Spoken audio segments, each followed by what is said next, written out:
Once you've met Iain, you don't forget him in a hurry. He's always known as larger than life. This is pretty much the embodiment of what you expect an African elephant conservationist to be. Charming, dynamic, somewhat eccentric in the nicest possible way. Iain Douglas Hamilton is really a rock star in the conservation world. All the conservationist biologists know Iain, know of his work, have read his books as children.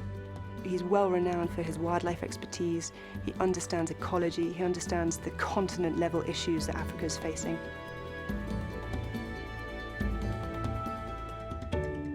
Since the mid-1960s, Dr. Iain Douglas Hamilton has lived and worked alongside the African elephant.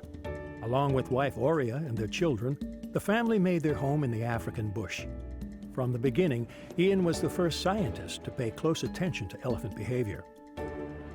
I think my father was hugely instrumental in changing people's perceptions about elephants. Elephants are extraordinarily intelligent animals. They have self-awareness, they have empathy. It was my job actually to learn to recognize them all as individuals and then to record their associations and who got born, who died, who mated who. And that aspect we're still doing to this day. It was absolutely wonderful to be in the African bush, and I think they were some of the best days of my life. At that time, Iain was a bit of a renegade. I mean, he sort of gave a personality to it. In addition to finding out these things about elephants, he also brought in all of the color of the family and all those things.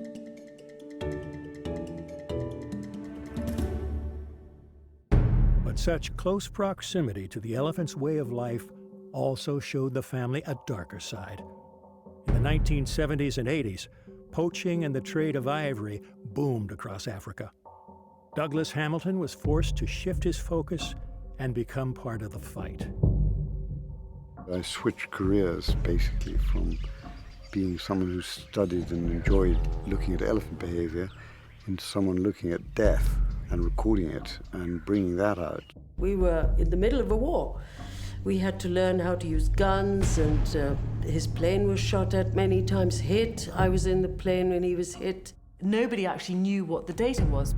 Well, my father decided to go out and get that data. And what they found was that right across Africa, there was this drastic decline in elephant populations, some extreme, some populations had gone totally extinct. I thought that I'd shown that elephants were under very clear and present danger from the ivory trade, and I got a rejection of that view. And in the meantime, the elephants were dying.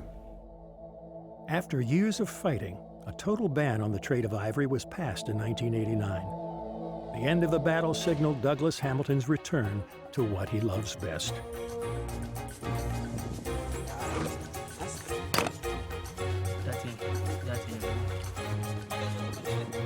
Founding Save the Elephants in 1993, Douglas Hamilton made the Samburu National Reserve his home base for research.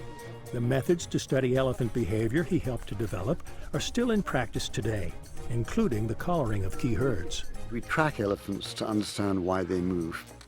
And if we understand their choices, we understand their needs, we can make a conservation program to meet those needs. From the air, it's easy. He's not scared of flying low, which looks quite dramatic from the ground when he comes swooping in, but it works and he can find his way.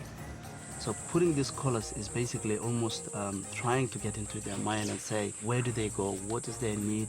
Where are they avoiding? And why are they avoiding that area? So we're trying to see the hot spots. We're trying to see the corridors. What he's doing now, I think, is probably, for him, some of the most important work he's ever done. It's cutting edge. It's getting into the minds of elephants. He's inspired a huge amount of people who've followed in his footsteps. He's now got these fantastic people working in Save the Elephants. And it's really made him believe that there is a future for wildlife in this continent. Iain is an incredible, amazing mentor for all of us. And we're so privileged to be learning under someone with that much skill. But he's also a very kind teacher. Partly due to the efforts of Save the Elephants, populations across the savannas of Africa increased throughout the 1990s and 2000s.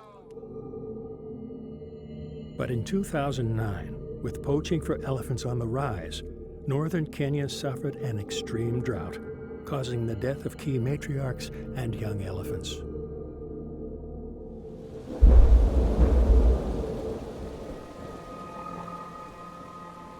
In cruel irony, on March 4th, 2010, a massive flash flood ravaged the Save the Elephants headquarters, washing away years of valuable research. For Iain and Oria, it was a crushing blow.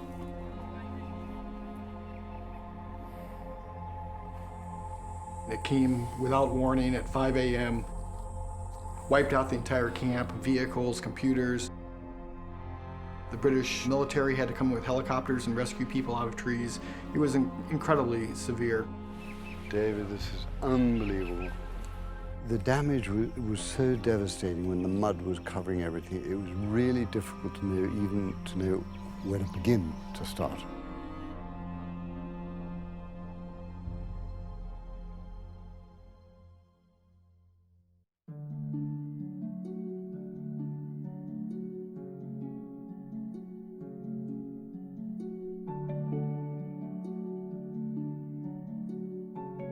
Iain's a survivor, and Save the Elephants are survivors. They will be back. Iain and Oria, even though they've been there 40 years and suffer this devastating flood, they're completely committed. There's no question. Well, I think my father is, grandfather elephant, really. He was the first one who kicked it all off. He's dedicated his whole life to trying to save Africa's elephants.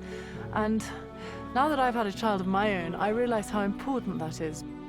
All I hope is that our children have inherited a love for wildlife to the same intensity that their grandfather has. He's passionate about elephants. He is an elephant, Iain, deep inside him. It's actually very moving. It's a lovely part of him.